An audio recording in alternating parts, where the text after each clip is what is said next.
บายดีตอนเช้าเนาะตอนนี้พวกเรากำลังเตรียมเดินทางไปแข่งขมวนเนาะจังหวะนี้คือพาหนะของเราเดี๋ยวเราจะเดินทางไปจะใช้เวลาอยู่ประมาณ6 ชั่วโมงเนาะที่ว่าเราจะเดินทางไปแข่งขมวนซึ่งจะพวกเราจะแวะพักกินอาหารเช้าก่อนหรือว่าอาจจะเป็นอาหารสวยเราจะแวะพัก2 จุดแล้วก็จะไปพบกับหินน้ำโนสวนอุทยานหินน้ำโนแล้วก็เราจะพักให้คนเห็นวิวของธรรมชาติเนาะแล้วก็จะเป็นจุดพักชมวิวระหว่างแข่งขมวนการเดินทางไปแข่งขมวน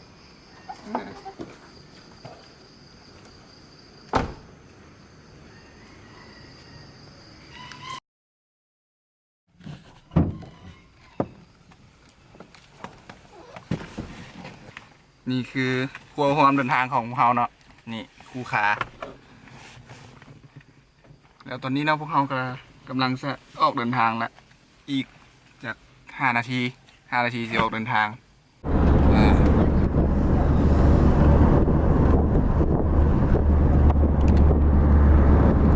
ข้อดีของการเดินทางตอนเช้า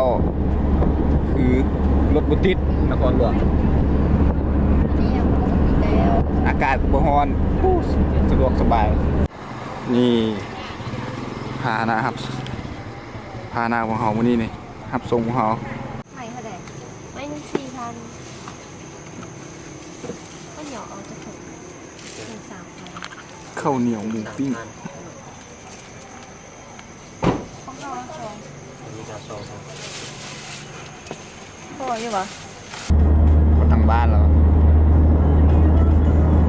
โล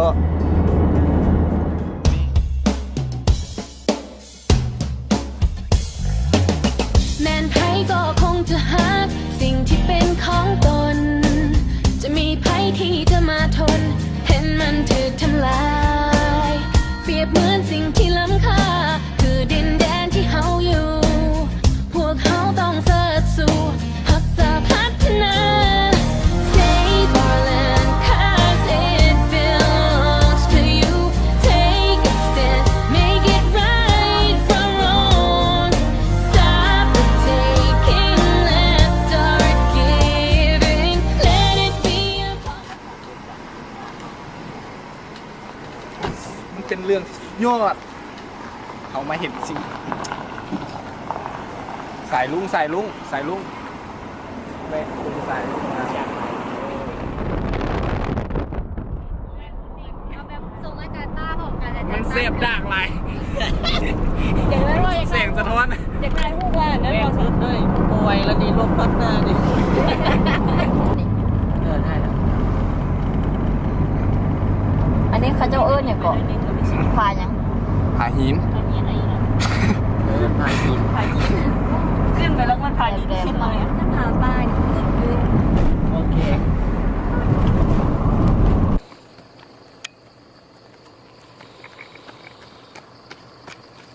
คือทิ้งไว้กลางทางมา thank you โอเค เฮ้ยซูม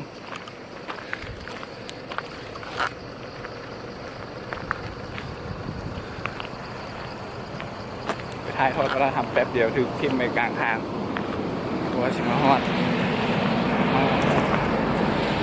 นี่เราจะเบิ่งวิวบรรยากาศกันเนาะปั๊บชึบ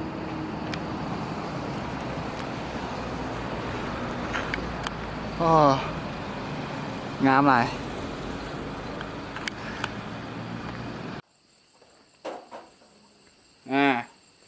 รับนี้เราก็เป็นจุดชมวิวอยู่สวนอุทยานหินน้ำโนแล้วก็นี่ก็เป็นวิวเนาะที่ว่าคาดว่าจะเข้าเป็นมรดกโลกในปี2020ซึ่งว่าก็หวังว่ามันจะได้เข้าเนาะปี2020นี่วิวก็งามหลายสำหรับสวนอุทยานหินน้ำโนซึ่งเป็นป่าสงวนแห่งชาติอีกแห่งหนึ่งของประเทศลาวงามหลาย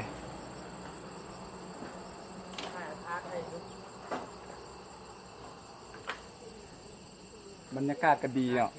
ถ้ามาตอนเช้า ถ้ามีโอกาสมาตอนเช้าจะเห็นเฟื่อหรือว่าเห็นหมอกปกคลุมแล้วก็มันจะเป็นภาพที่แบบงดงามแล้วก็เย็นสบาย ซึ่งว่าตอนนี้เขาอยู่ในอาจจะเป็นช่วงเทวตอนเที่ยงแล้ว แต่ว่าการยังงามยังคงความสวยงามอยู่ถึงเต็มไปด้วย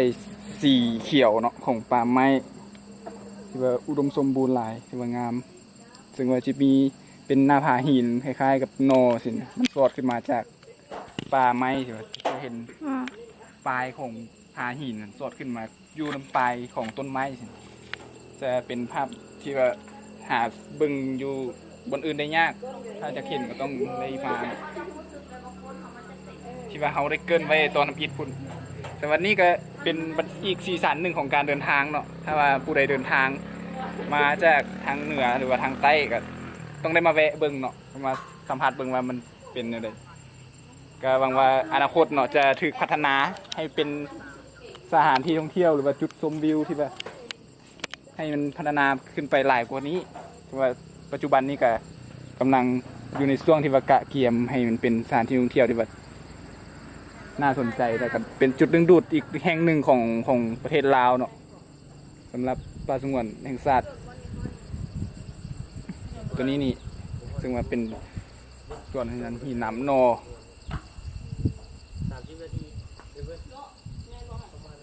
ถ้ามาแต่นครหลวงหรือว่ามาจากเส้นทางเหนือลงมาแข่งขมวนสินะจะต้องได้มาแวะเบิ่งว่ามันงามหลายอธิบายเป็นคำว่าเกือบบุถึกต้องได้มาสัมผัสเบิ่งเองว่ามันเป็นอะไรถ้ามาฮอดตอนเช้าๆนี่ทุกคนจะต้องประทับใจหลาย หักหอมมากาแฟนี่แฟนลง ทางฝั่งนี้ทางหลังของเฮานี่เนาะก็จะเป็นตู้เป็นศาลาที่ว่าให้นักท่องเที่ยวมาพักเสาพักผ่อนระหว่างเดินทาง แต่ว่าทางด้านหน้าก็จะเป็นหน้าผาหินแล้วก็มีป่าไม้แทรกซ้อนกันตามหินนี่ก็คือว่าสวยงาม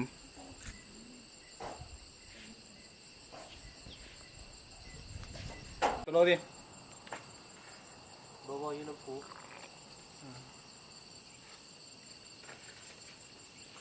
อีกตัวหนึงเดี๋ยวสิ ตัวไหนตัวนึงมันมีจังอันนี่สารน้อยเลยน้อยกันมันมีแต่สองอันนั่นตัว นี้นี่นะตัวนี่เตะโทรศัพท์นะ จะอยู่น้ำพันละดิ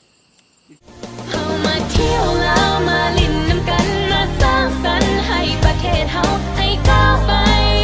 ให้โลกได้ฮู้ว่าเฮาแม่นไผ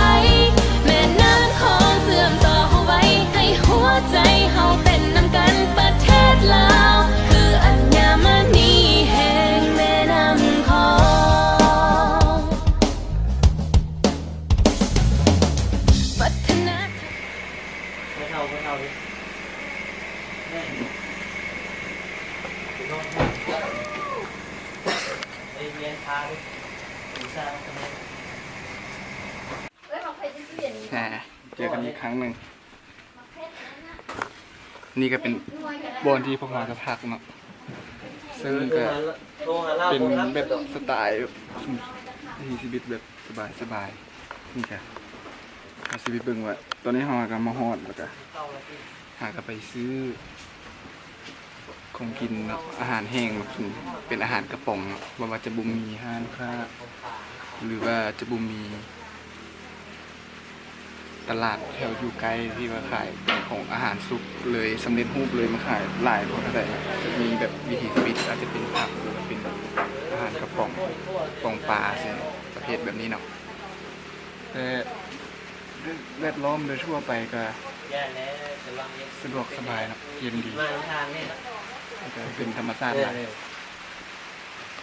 เขาสิไปเบิ่งว่า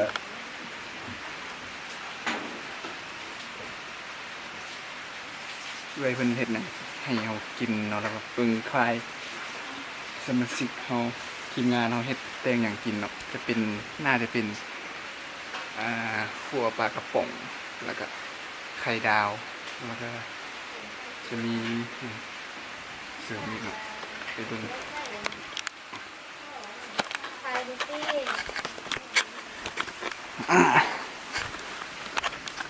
เข้าไปเบิ่งว่าไฟบริหารอาหารเที่ยงนี่เฮ็ดหยังกินมื้อนี้หาบเที่ยงเฮา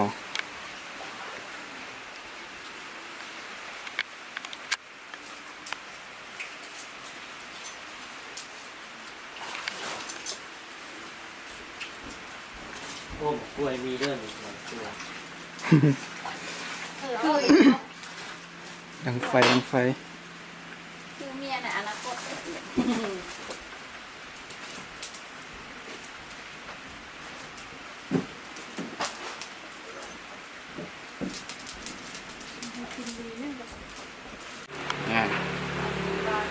เจอกันนี้เพิ่งนี่ก็เป็นอาหารเนาะเป็นมักแตงที่ว่าเอ้ยเพิ่นเก็บมาจะให้เพิ่นคนนี่นี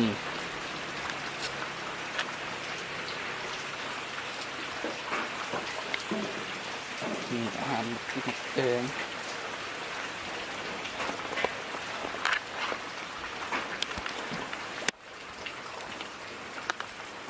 นี่คือวิวโดยรอบเนาะของเฮือนที่ว่าเฮาจะมาพักอยู่พอพักกับเพิ่น2 คืนเนาะ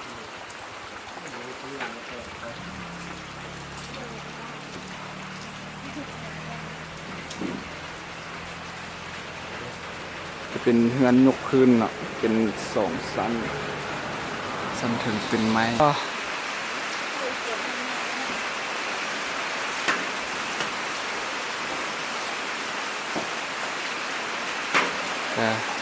ข้างหน้านี่เป็นหนองหวาน หนูซะ หนองสระมีปลาอะไรบ่ ดีสุดยอด เออ ตะกอง ฮะ ตะกอง เดี๋ยวเราจะไปลองเบิ่งเนาะว่ามันมีปลาแท้บ่มื้อแรงเราจะไปพิสูจน์แบบบ่ให้เจ้าของมันฮู้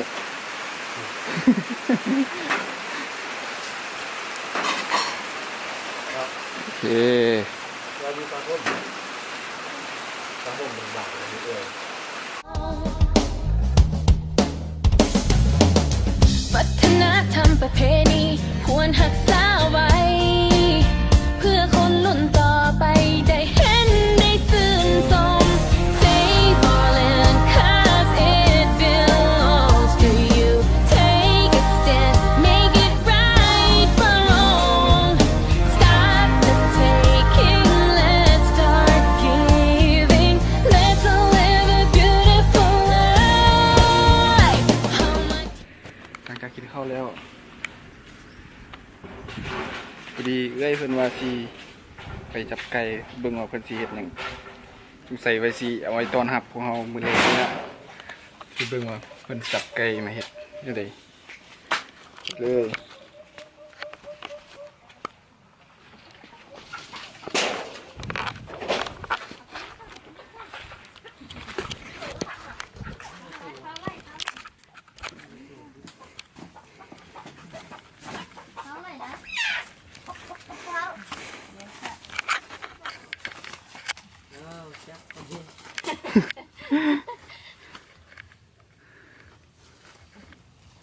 เอาว่าอยู่ป่ายไหมพุ่น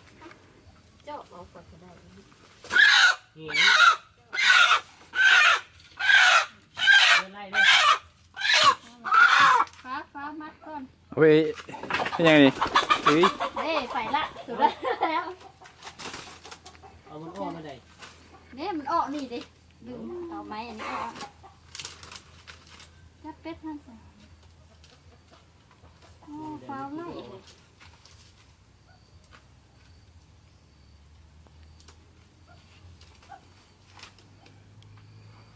เฮ้ยกระโบโอ้เนาะ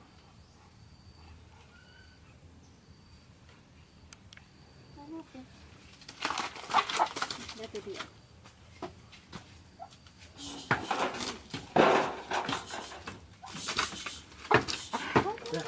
เฮ้น่ะเนาะ เสื้อเสื้อ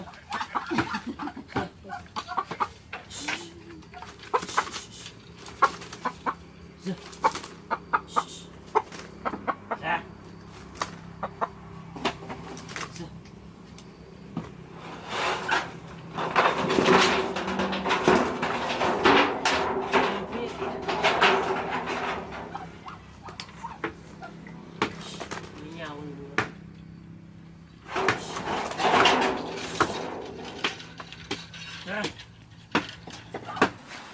ใส่พาหนะแบบพื้นฐานสุดยอดแตกๆกระเจรถเลย รุ่นนี้บริไซกระเจ กระเจเลย กระเจใหญ่ น้ำมันไข่ลูกไปยังคาตะกองที่บนสั่งทายค่ะ น้ำตาลเลย อ้าว ขั้นต้นเริ่มต้นก็ต้องใส่น้ำมันก่อน ข้าวมันมันคือ รอลื่นมันก็ส่วนเลย เพื่อนเนี่ยเรือน้ำมันไปฟัง รุ่นนี้กินกระส่วน อันนี้มันซูเฟอร์เฮา ปูห้องเดินทาง คนไทยเลยไกด์น้ำเที่ยวอ่ะ อืม จะมีพวกห้องเดินทางก็คือคุณนางขอดขายคุณ อันนี้แม่น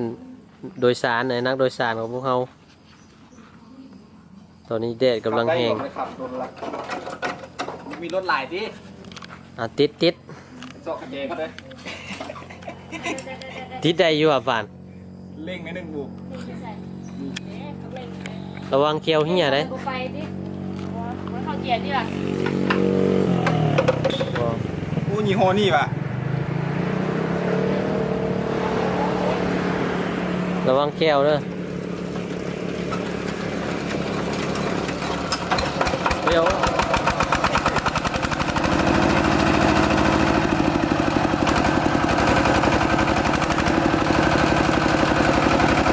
ดีเด้อกำเบรกดึงขึ้น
ฝุ่นลงก่อน สร้างสรรค์ให้ประเทศเฮาให้ก้าวไปให้โลกได้รู้ว่าเฮาแม่นไทยแม่นน้ำ ตอนนี้เขาก็ฮอดส่วนละส่วนของแม่เนาะเดี๋ยวนี้มาเจอคางสางอาหารสดเป็นมักแตงเดี๋ยวซิส้มมักแตงกินสดๆเลยเดี๋ยวนี้มีบน บ่เห็นหรอบักหลาย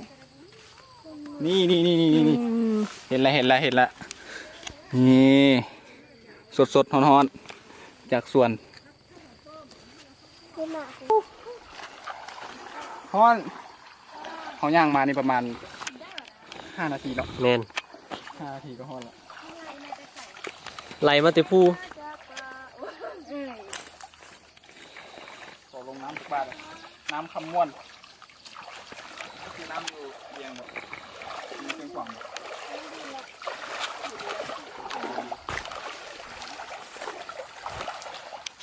เย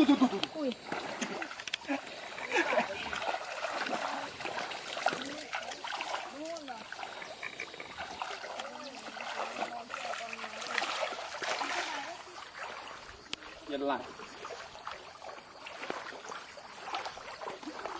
มีปลาบ่นี่ มี ปลาเนี่ย ป่าธรรมชาติระวังเหยียบไม้เหยียบหนามเนี่ยเด้อเพราะว่ามันมีไม้ไผ่บุขึ้นไปสูงลายก็ได้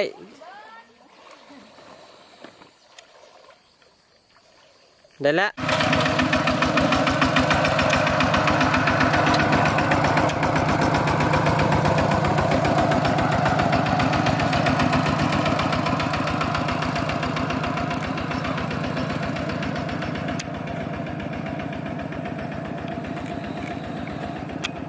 ก็แอลไว้รถ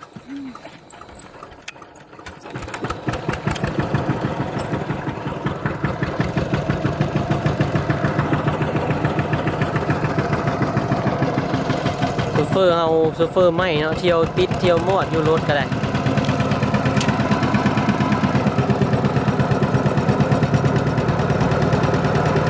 เอาเลขอีกเลขวันเข้าดึงคาดขึ้นก่อนเขาเลขไหมเออ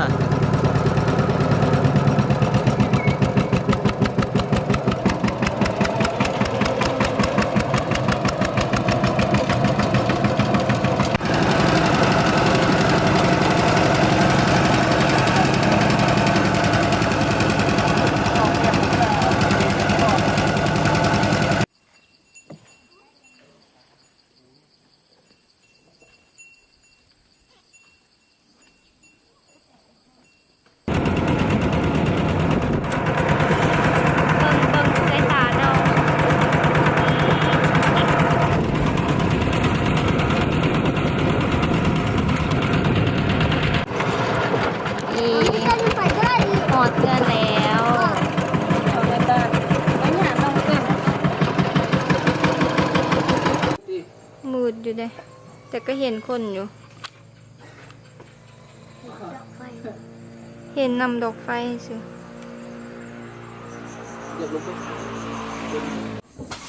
ทานในวันนี้ แต้งกินแรงเนาะเฮ็ดตอนแรง แค่อย่างกินเลย ชิคั่ววะ ไฟแดง กำลังเฮ็ดซ้อมผักบุ้งเฮ็ดผักบุ้งไฟแดงกินมาจาก มาเดี๋ยวคอยแต่ง ปอกปุ๊บใส่ เดี๋ยวแยกสิบหายเลยสินะ ติ๊กว่ะกำลังวีเข่าอยู่เนาะ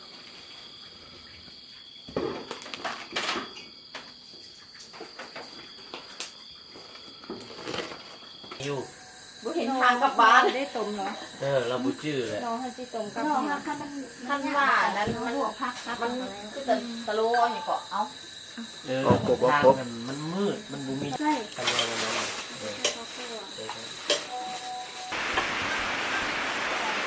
หอม เพื่อไปตั้งใจ เฮ้ยห่วงนะ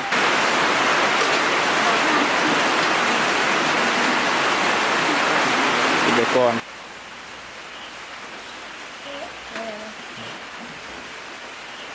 ตัวไข่ไม่สวย มาเลยกินข้าว9 โมงมาฮอตถือข้าวไม่สวย หัวไทยเลย ครับ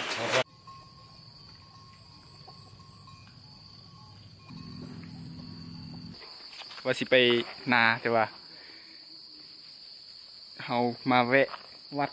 ของบ้านผาคองอยู่เนาะบ้านวัดป่าศรีสุมังเนี่ยไซยารามบ้านผาคองเนาะแต่ว่าในถ้ำเนี่ยก็จะมีเป็นก็จะเห็ดวัดเนาะวัดขนาดน้อยแต่แล้วก็จะมีพระที่ว่าอยู่ในถ้ำฮะจะมีถ้ำมีคำหนึ่งเนาะตามชาวบ้านเขาจะเล่าให้ฟังเราจะไปเบิ่งว่ามันเป็นอะไรอันสภาพทางเขาวัดกับที่เลย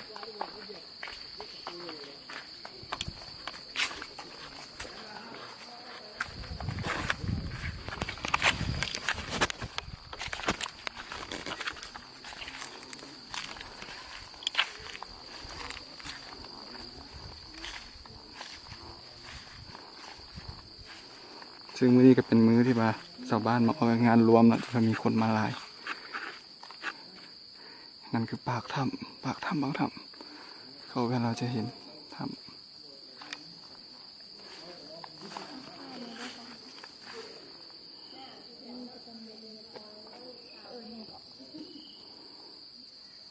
วัด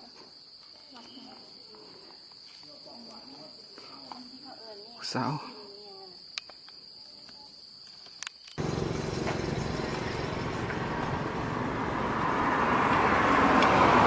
มันยังนี่ จ้า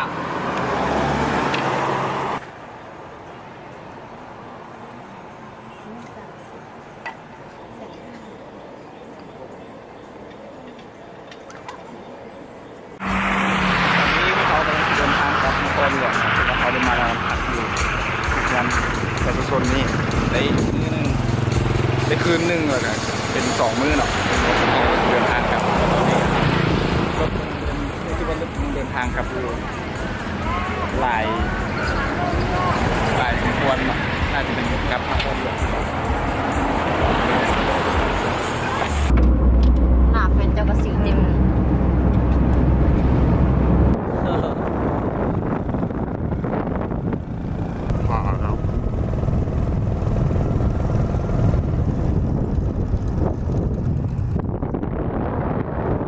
Took a pill in Ibiza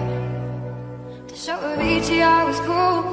When I finally got sober, about 10 years older, but there was something to do. I'm living out in LA. I drive a sports car just to prove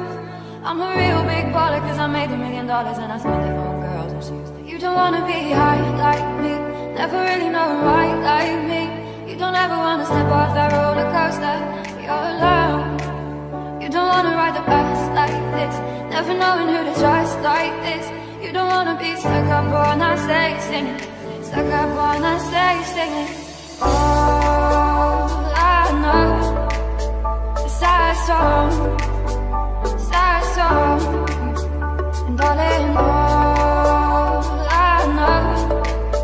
is sad song.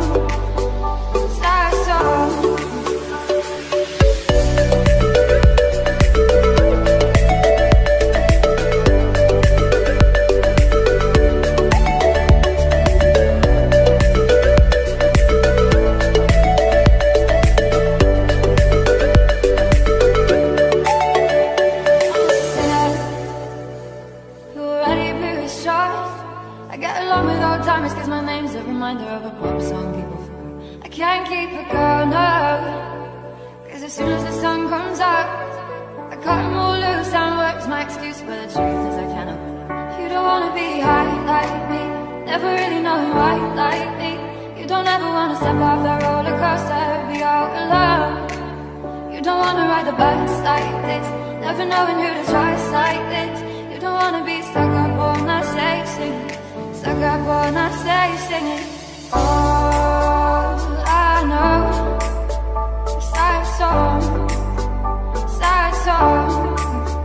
and darling,